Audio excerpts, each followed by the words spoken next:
Currently, we're on I-40 and about 20 miles from Gatlinburg, and this truck is on fire in the middle of the interstate. Check it out if you can see it.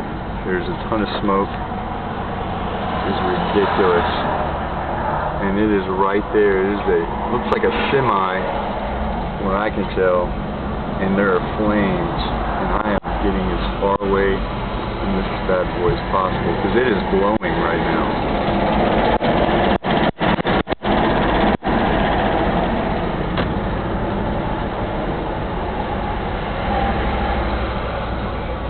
This is ridiculous. Can you see those flames? My goodness.